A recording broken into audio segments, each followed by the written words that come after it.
From that point of view, as an English peasant, if you wanted to better yourself, you would have to learn some smattering of French in a kind of desire to be more like the person who's above you in the chain.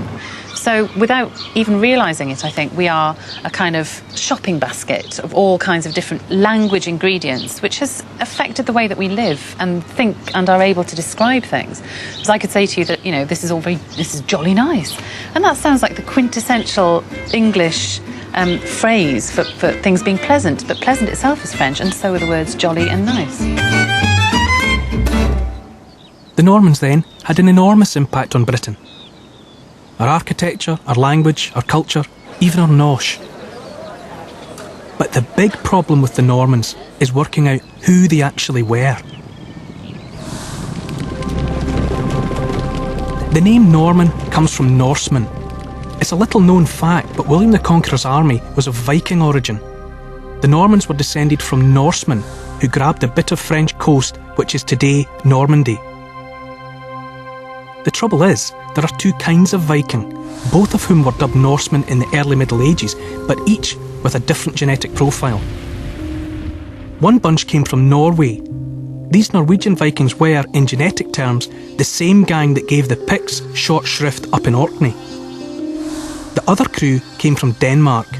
These, genetically, were the same as the Anglo-Saxons, who hailed from the same part of Europe only a couple of centuries earlier. So from which kind of Viking was William the Conqueror descended? Sir Walter is hoping to answer that question by looking into the DNA of people in Kent and Sussex. Meanwhile, I'm heading to East Kent for some more low-tech genealogy. Looking through the Domesday Book, the great catalogue of land and ownership that William the Conqueror commissioned, it seems that Faversham is a good place to start. It's one place in England with very strong Norman connections. In fact, Domesday Book shows that William kept Faversham for himself, and when this was put together, the place was valued at the princely sum of £80. One of the reasons that William took a shine to Faversham was oysters. Like city bankers today, the Normans loved their oysters. So much so that King Stephen, William's grandson, founded the oyster fishery. Ian Dane takes me out to the oyster beds that his family have worked for centuries. He believes the celebrated crustacean is what links his family with William the Conqueror. In the time, say, of King Stephen, were they just naturally occurring? Yes. We weren't farming them as such? No, we weren't farming them as such then. What we would have been doing was on the spring tides, literally raking the oysters from knee to waist deep in water. And what can you get here with that rake Here, that you're wielding? Would be cockles, actually. It's like gardening. There's the very fellas. Ian's father, Gordon Dane, is taking part in the genetic study. He's keen to find out how Norman or Anglo-Saxon or Celtic he is. And for many generations the Dane men have been working for the Faversham Oyster Company, reputedly the oldest company in the world. It must be tempting to think that the family connection to the Oyster Company goes all the way back. I'm absolutely certain that it does. I hope that my lineage is traced back, as my grandfather said it would be, to Norman times. He always said that the Danes were the oldest family in this part of England. So Gordon and his family have the aphrodisiac oyster in common with William the Conqueror. But has Sir Walter found Norman genes to match? After weeks of exhaustive analysis, his team have some results.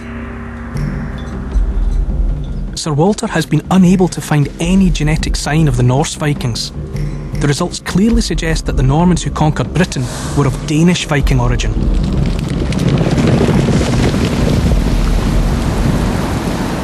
It also indicates that the conquerors, who found it so easy to assimilate with the Saxons, were in fact of the same genetic stock. In the population of the south coast, it is simply impossible to tell them apart.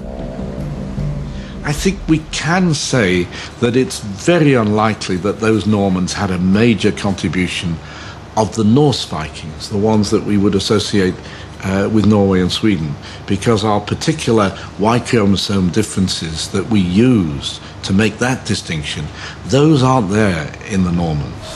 All the evidence is that the Normans were essentially Danish Vikings. But the DNA results have turned up something else.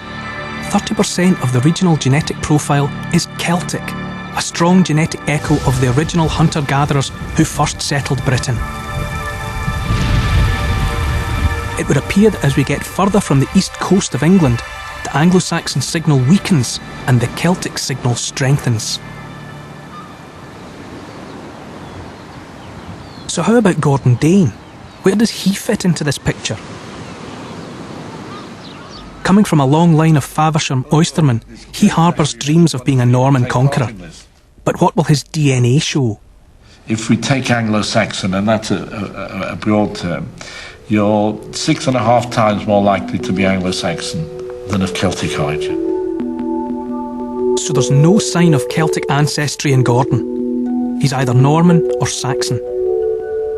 My only disappointment, possibly, is that I was trying to look for something more definite, tying their family in with the Normans.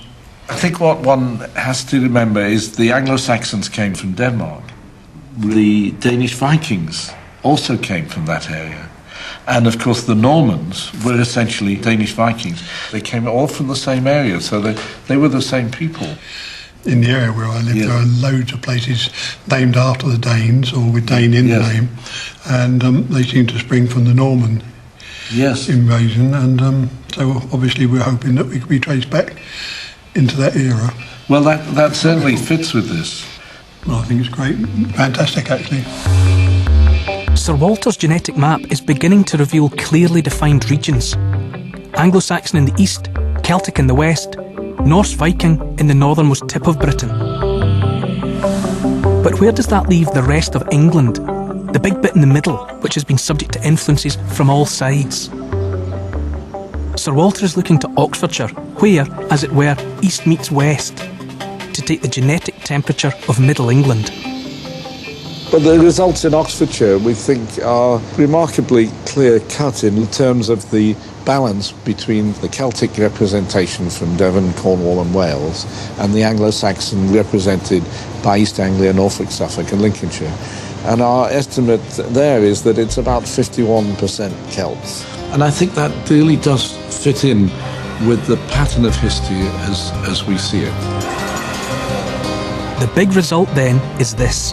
The Oxfordshire figures suggest that we British are still, for the most part, a pretty equal mix of Anglo-Saxon and ancient Celt, with some Danish Viking and in the far north, a dash of Norwegian Viking. Of course, our great island story has a number of subplots. For centuries, there have been other genetic influences, from Jews, Protestant Huguenots and others. But more than this, in the 18th and 19th centuries, Britain became the world's first great industrial nation, with trading links and a great empire stretching across the world. So what impact has this had on the modern face of Britain?